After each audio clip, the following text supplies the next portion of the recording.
Teacher Melissa here with Behind the Scenes Sunday, coming to you from my classroom. Today we are going to talk about all things iPad, why you should use it, if you should use it, how to use it, and what to use with it. So today let's get right started and talk about iPad. The iPad and what I use. I teach exclusively, I shouldn't say exclusively, about 90-10% on my iPad.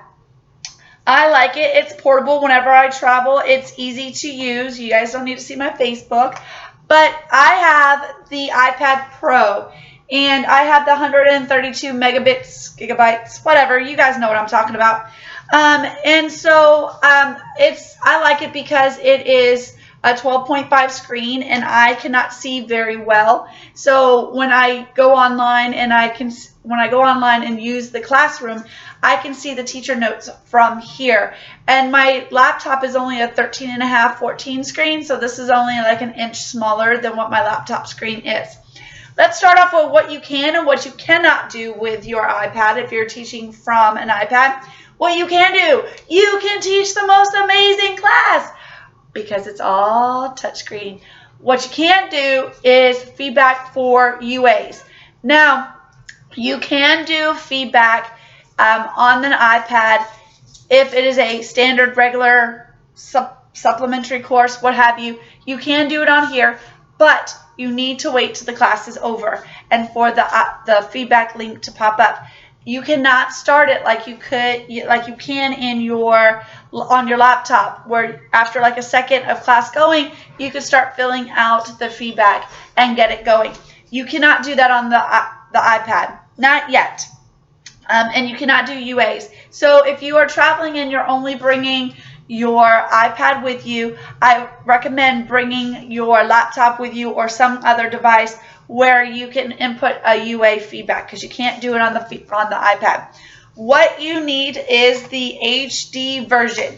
And I will show you, there's like 4 different versions, but I will show you, you need the actual HD version of the app in order for you to teach. It is going to be just like your phone. You can do everything from the iPad that you can do from your phone. You should get the same notifications. It's perfectly compatible with your phone. Hook it up if you have an iPhone, whatever. What you can't do is use anything other than an iPad.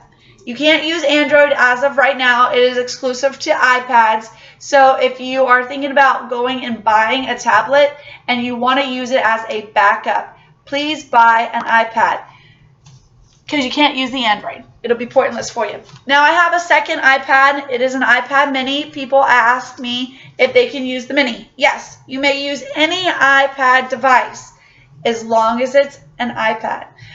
The only problem I found with this one is that I cannot see very well, especially in the early mornings. I'm still trying to wake up. The print for the teacher's notes on your classroom is kind of small on this. It's much bigger on this. I'm not saying that you have to run out and spend $1,000 for an iPad. You can use an iPad 4, iPad Air. Those are all compatible, whatever. It's all the same. It's Sunday. You guys know I can't talk on Sunday. But just make sure you have enough gigabytes to support the upload and download that you need for your video on here. The how to use your iPad. There are 4 tabs at the bottom. The second to the last tab is like a video. Can you guys see it? Whoop, whoop.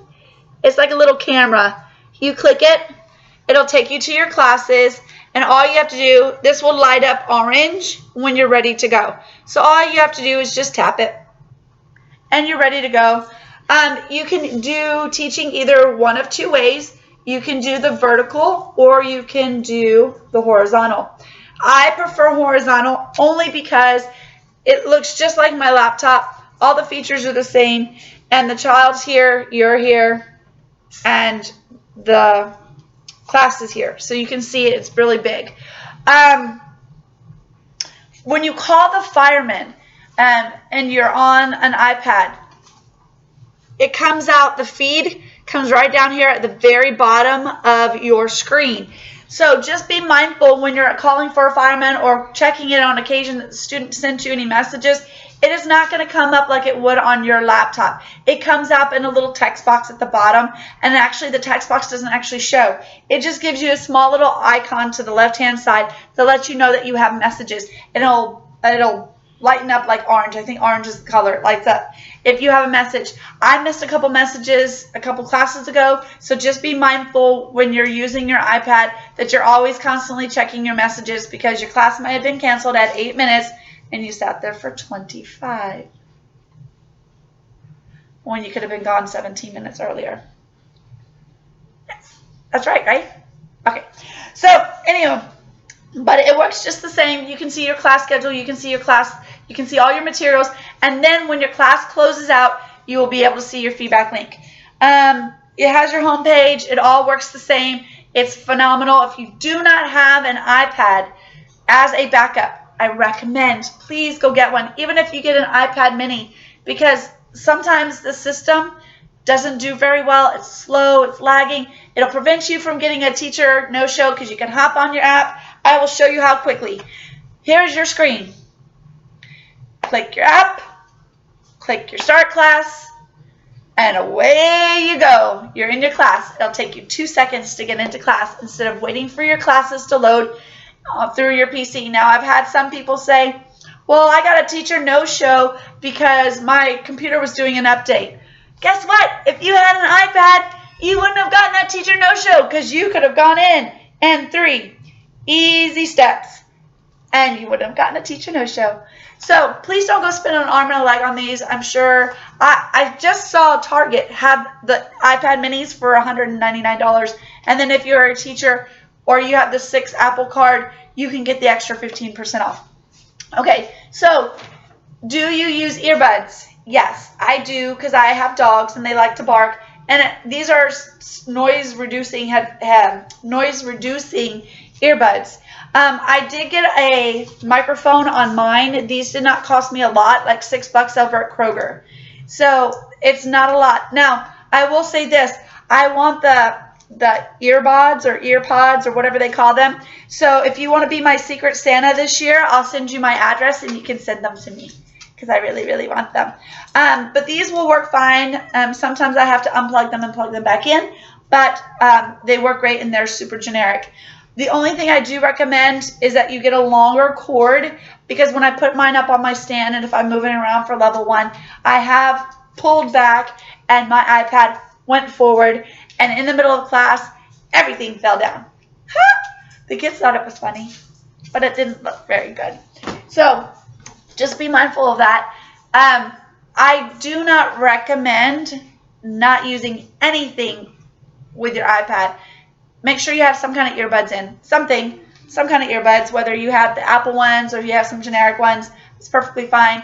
But the voice kind of gets gargled and you have background noise, so it's just not always the greatest thing. So what do I use for my stands? I'm glad you asked, because I have 3 different ones. I'm going to show you all 3. Now, the first one that I have, all 3 of them I bought on Amazon. I'm not a representative of Amazon. They were there. So I'm going to show you what I use. This is the one I use the most, because I stand up for the majority of my classes now, because I'm tired and it's back to school. And so if I'm not standing, I'm sleeping. So this one is adjustable. It has the padding on the bottom and it has padding in here. So when you put the iPad in here, it doesn't move, which I really like. And this is adjustable, so if I need to adjust it for the classroom, I just put it in, put the iPad in, and the iPad's not going anywhere. Even if I lied. See, this is why you need the earbuds, pods, whatever. You guys know what I'm talking about.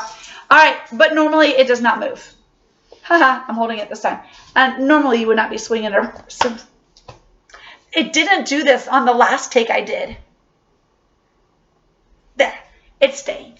Okay, but it does have padding in here, and it's not supposed to move. So I do recommend this one. I got this one for less than $19.99. I think it was between $15.99 and $19.99. I have another one that I bought because I wanted it to go into my travel case when I was going to Journey. This is just a stand-up. You can put it on your desk. I don't recommend it, and this is why. Did you see what just happened a minute ago? It did it to this one. This one just slides all over the place, And when I was teaching, my iPad was going all over the place, and they're like, I'm getting dizzy.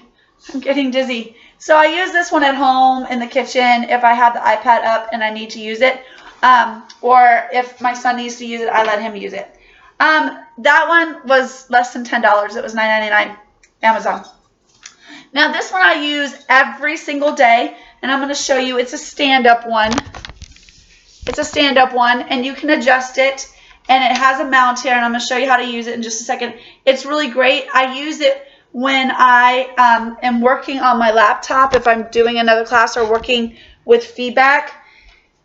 It will stay in place and give me the class schedule and a couple pushes of the button. And then I'll show you. There it goes. So then you have your class list, and I put it up behind my laptop so that I can just scroll when I'm doing my feedback. I told you guys last week that I pre-do my feedback for the night before, and this is really, really great. I'll show you another thing that is really great about the iPad feature. This has a timer that is going for your next class. So when you are in between classes and you're trying to get feedback, you're trying to run for water, you're trying to run to the bathroom, it'll give you the exact second your next class starts, which I think is a fabulous feature. So thank you, VIPKid, for putting that in there so that you know exactly how long you have to run out and get something to drink or go to the bathroom. Or sometimes I change laundry in between classes or start laundry in between classes. So I know exactly how long I have until I get in. And this has never failed me. Sometimes, now I don't know if it's going to be my computer. I have an older computer. I haven't changed it out. There hasn't been a need for me to change it out. But sometimes it takes the app a few minutes. Today it took 6 minutes for the app to load. This is in and out in 10 seconds or less. iPad. You should have an iPad. Now I'm not telling you to go out and run the most expensive one, but I use the iPad Pro. Some people use the iPad Air. Those are the two most popular ones. If you just simply want to back up and you don't want to teach a no-show, then I suggest an iPad mini, because at least it will give you the same functions as the bigger iPads will, and it will prevent you from doing a teacher no-show. That is it for me on the iPads. If you have any questions or any comments or any tips for anybody else who has questions about the iPads, please put them in the links below. I would greatly appreciate it. But we're here to help each other out. Next week, I have Elisa St. Germain. I have Elisa St. Germain here. She is going to help us learn how to do our spirit ears. If you've been seeing me post those on social media, she is the one that is making them for me for my REP classes. And for DC, we're going to DC. So she will be making those for me. She will be live with me next week. She doesn't know it yet, but she will. And she will have 1, 2, 3 steps on how to make them yourself. And it will be super easy. So please turn into the live for that. I am now standing 100% of my classes, and I will show you what you need for your classes to stand, what equipment you need, what I use for my standing classroom, and why I am standing. But that will be in 2 weeks, so check me out. Next week will be a live. The following week will be a recorded video, and I will be live in DC all the way through the conference. So please check me out on Facebook Live and VIPKid Community. Teacher Melissa out. I will see you next week for Behind the Scenes Sunday. See you later.